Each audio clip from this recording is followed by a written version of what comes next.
Hello and welcome to Art Rocks with Miss Erin. I thought it'd be fun to put Beatles on in the background, but it just feels a little overwhelming, so I'm gonna, oh, there's a cattail. I'm gonna go ahead and just turn that off for a second. As with most people's cats, they are interested only when I seem to actually be trying to do something. So here are one of my cats. So today I'm going to do show 1 point perspective and play a little bit with the perspective there. And the objectives would be to understand what a vanishing point is, review or know about the term parallel, perpendicular, and using, oh my god, the tool of the ruler. So I'm just gonna say that those are my objectives. Holy kitty in my face. It's probably gonna be that way the whole time, but I'm not gonna over edit everything or else I will never put anything out, and that's just the truth. Trying to figure out how to get this camera to stay right here. There are probably so many easier ways, but I'm going to try to suspend this from the ceiling. Yeah. Here's my setup from this angle. I've got a red lamp that I'm not done making yet. And trying to figure out how to, hook up the camera to make this work for the art video, something for that.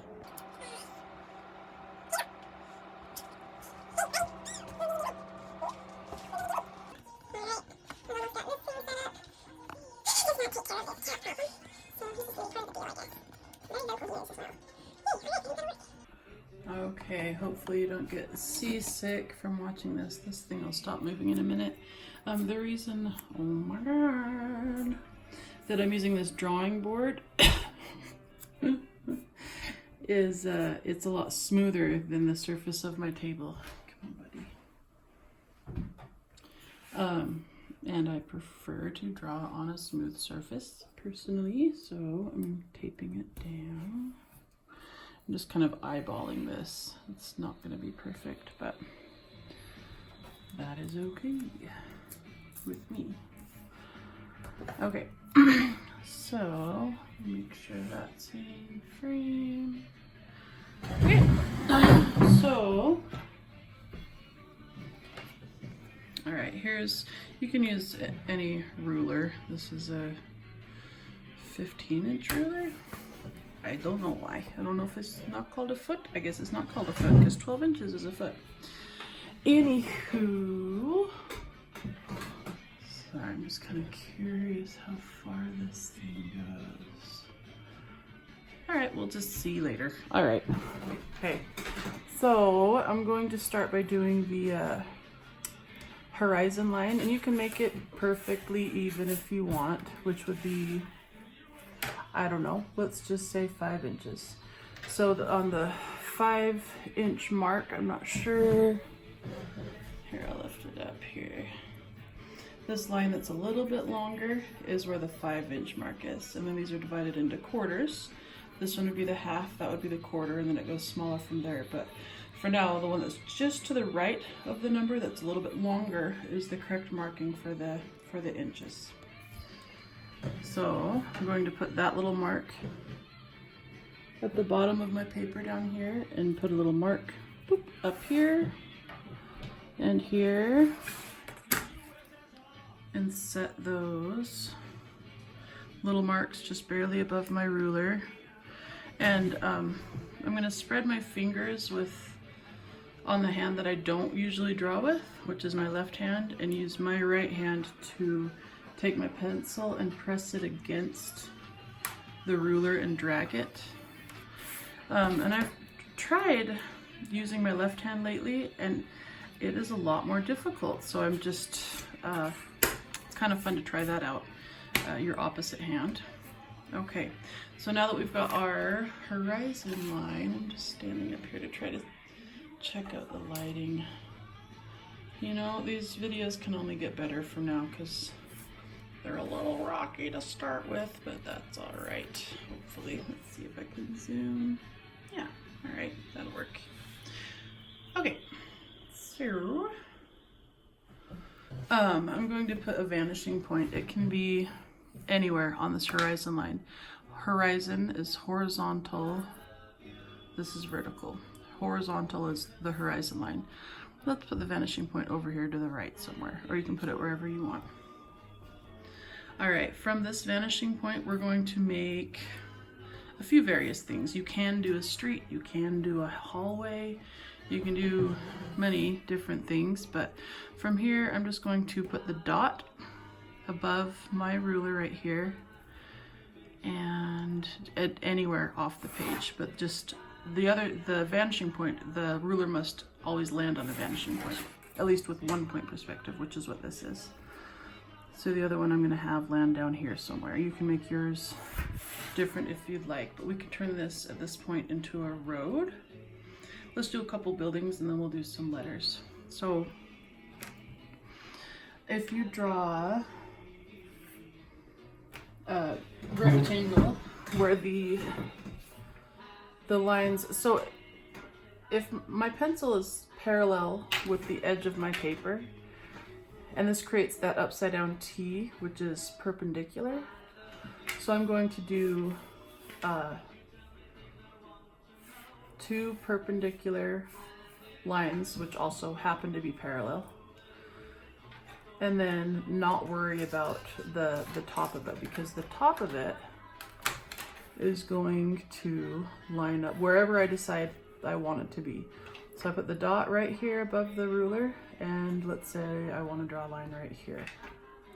I'm just going to connect those two. Okay. Oh man, what have I done? That's not 1 point.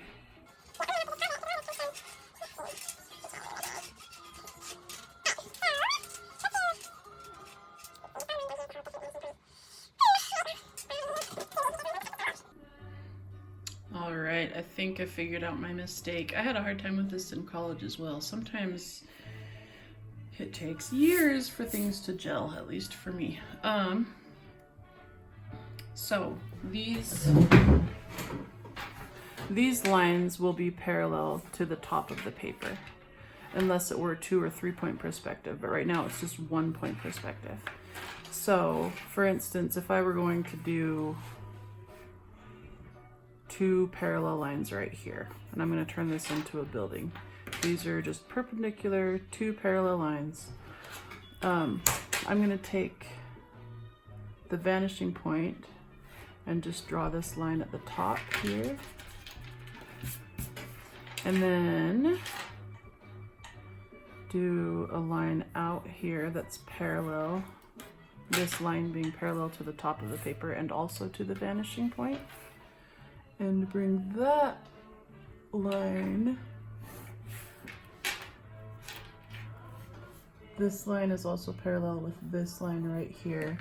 I am not entirely sure I am explaining this very well, but you know, like I said, I can only get better from here, that's for sure. Then right here, this line is going to be parallel with this line. Okay, so that's how you can do some 3-dimensional shapes. Those can be buildings, you can do, I mean, a car, but that would be like carved.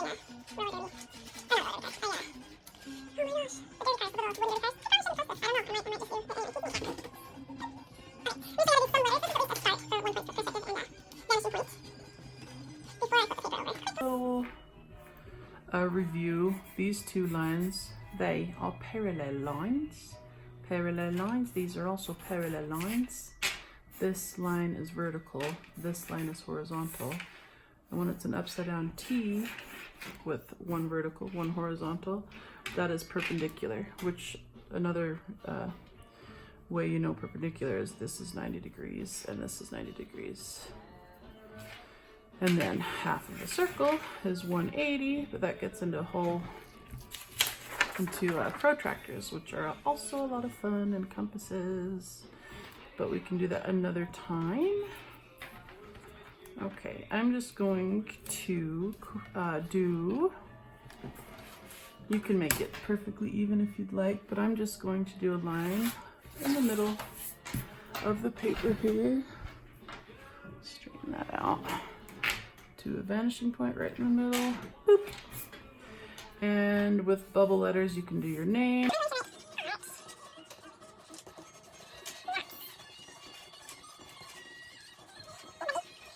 So helpful. You're so helpful. Okay, now all of the angles here, oh my gosh, are going to meet up with the vanishing point. I'm gonna grab a sharper pencil. So I'm gonna take that corner and line it up with the vanishing point. And if you sort of just leave your pencil here at the vanishing point and swivel the ruler, that's another way to do it.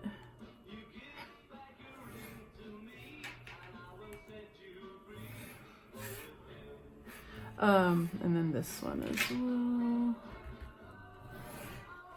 So from here, you can make it can keep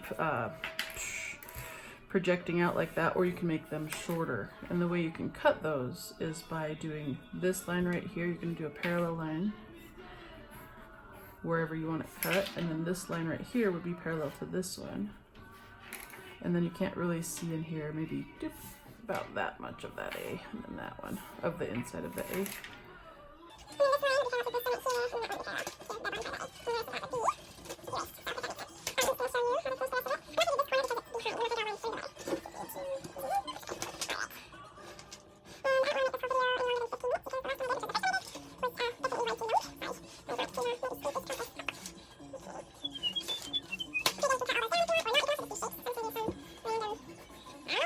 But it's a shape.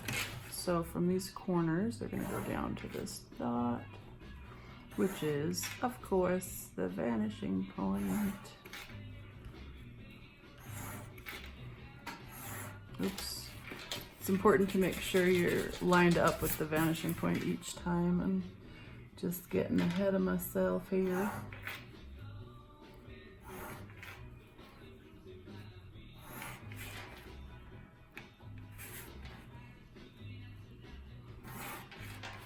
And then with this being a curved edge, I'm just gonna line my vanishing point up with my ruler and kind of swivel to see where it hits first, right here.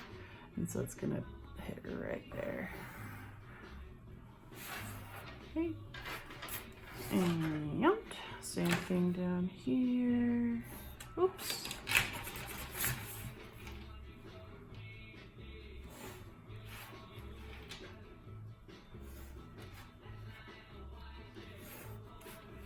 And then same thing with the circle, so, I mean with the O. Oops, right there. And here.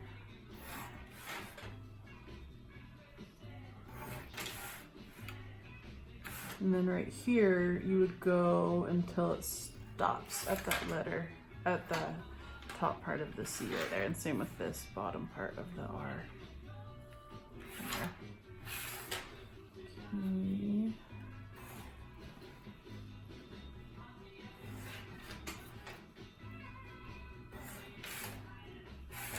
All right.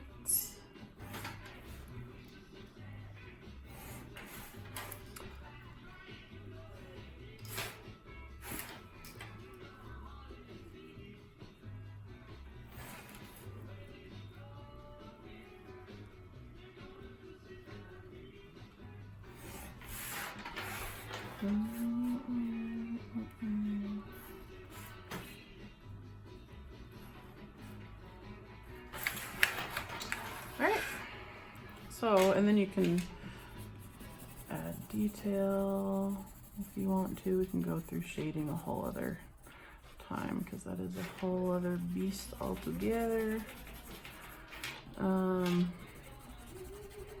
Anywho, that is an introduction on one point perspective with a vanishing point.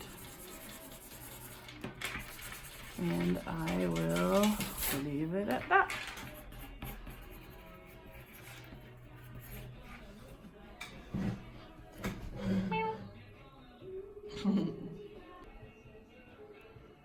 Those paintings are, most of them are my mom's.